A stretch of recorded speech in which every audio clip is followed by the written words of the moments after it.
At this very moment, the search for the Rose of Tralee is going on over 3 continents, and only a few days ago they found a rose in faraway Sydney. But in a few days' time, they'll all come together from all over the world, and they'll gather here in front of the Ashe Memorial Hall.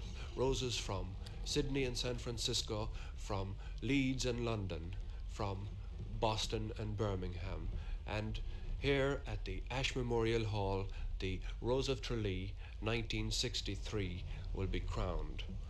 But this great international search for the Rose of Tralee is only part of something bigger, the Festival of Kerry, a week of fun and festivity. It's a week when every Kerryman who can, no matter where he is in the world, will take a few days off and head for the kingdom. When William Pembroke Mulchinock wrote his famous song, here on the outskirts of the town over 100 years ago, he hardly realised what he was starting. As a matter of fact, the original Rose, Mary O'Connor, worked in this very house and provided the author with the inspiration for his song. Some people have described the festival as the greatest free show in Ireland, and the description is pretty accurate, because everything for the week, from horse racing to the circus, is free. But what's the festival about? What's the point of it all? To find out, we went along to the offices of the local paper, where we spoke to the proprietor, Dan Nolan, the driving force behind the festival and one of its founder members. Mr. Nolan, what's the aim of the festival? Well, the aim of the festival is to promote tourism in Kerry and in Ireland in general. You know, the visitors from overseas who come here for the festival, they remain in the country for many weeks. In fact, those who come on the American flights stay here 4 or 5 weeks. They usually take in the All-Ireland semi-finals and football, hurling and football finals also. And they remain here until October. And of course, a great deal of that time they spend in various parts of the country. I believe even one of last year's roses remained on till last week. She did. She was at University College Dublin. And as a matter of fact, one of the boys who came, the son of one of the members of our American committee, went to secondary college in Gormanstown. And he's been there since, you know. What does it cost to put on? Oh, it has cost over £8,000 this year. The costs have been going up every year, actually. How do you manage to collect all this money in a small town? Well, it's not easy. The committee work very hard on it, you know. We raise subscriptions from the traders in the town, and manufacturing firms whose products are sold in the town also help us very considerably with subscriptions. We raise quite a lot of money from the proceeds of dances at home and overseas, and national firms also sponsor events in the festival and also in the associated Festival of Kerry race meeting. Do you get any grants towards the festival? Yes. This year we have been accorded a grant of £1,000 from Portfolio. Have you had grants in previous years? Yes. It began in 1959 with a grant of £90. And I suppose the increase in the meantime has reflected the board's appreciation of the improvement in the festival. Does it mean much to the town financially? Oh, it does. Some bankers have said that it is worth about £300,000 a week. Of course, there are about 80 or 90,000 people here, you know, spread over the week.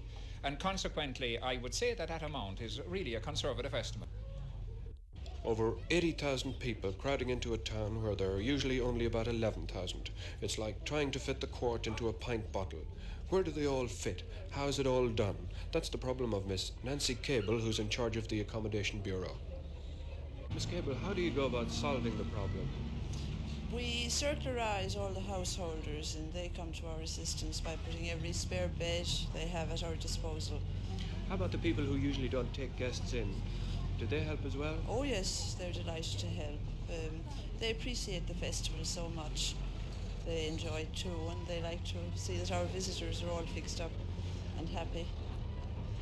Mrs. Kathleen O'Keefe is one of the many townspeople who never took in guests till the festival started. Ms. O'Keefe, you don't just do this for money. No, we don't do it really for money. We do it to support the festival and for the good name of Tralee town. Are you ever worried about getting the wrong type of person? Oh no, not really. They're usually interviewed by Miss Cable at the bureau, and she sends along somebody from the festival with those people. Do the same people come back again? They come back year after year. Right in the middle of the festival is a 3-day race meeting at Ballybeggin Park. It's a full-scale meeting, but you don't have to pay a penny to get in. I asked Joe Grace, the secretary of the race company, what was the idea behind this free show. Well, we here in Tralee are very hopeful that by throwing open our gates to the public, we will make this meeting of ours even more popular than it has become in recent years. Really, it was in deference to the Festival of Kerry Committee's wishes that the directors of the race company decided to fall in line with the suggestion that we would have free racing in Tralee. Secretarial work involved in organising the festival is enormous. Secretary George Rice tells me. Centres all over the world in the United States. We have New York, Chicago, Boston and San Francisco, and this year we've gone as far as Sydney, Australia, and we also have centres in England like London, Leeds, Birmingham, Manchester and Coventry, and several centres in Ireland, and this all entails a good deal of correspondence. We send out perhaps 5,000 letters every year. There are 3 or 4 of us involved in the secretarial work, and some people devote their entire holidays to the work. As well as this, the dances we hold in England are attended by members of our executive who are not paid anything at all, not even the travelling expenses when they attend these dances. Of course, the highlight of the festival is the selection of the Rose of Tralee herself. I asked the chairman of the festival committee, Mr. Dennis O'Riordan, was this just a beauty competition? No, it is not a beauty competition.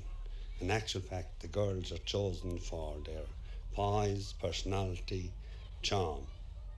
And, well, if they're good looking, we don't object. But what's it like to be Rose of Tralee? What does it mean to the lucky girl who's chosen? To find out, we went along to talk to Ciara O'Sullivan, last year's winner. Ciara is a Dublin girl, but both her grandparents were born in Kerry. She lives at Clonskee.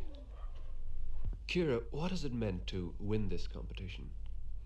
Well, it has meant, of course, that I've become the 1962-1963 Rose of Tralee, and it has also meant meeting some wonderful Kerry people whom I will never forget, and lots of other Irish people, Italian and so on. Did you have any special duties to perform during the year? Well, I attended most of the Kerry functions, big functions up here, but otherwise, no, I didn't. What are the most pleasant memories you have looking back over the year now? Well, of course, the most pleasant memory was on the 1st of September when I won the Rose of Tralee. Also a visit to Dingle and to another gorgeous place in Kerry called Brosna. And of course my the last audience with Pope John in Italy. We were very fortunate in having it. Oh, this trip to Italy was part of the prize. Yes, it was. We went to Italy in May. She was lovely and fair as the rose of the summer. Well, perhaps all the roses aren't fair, but down here in Tralee, they're certainly all very lovely. And let's hope that the weather is just as fair and just as lovely for the Festival of Kerry. But for now, from me, good night.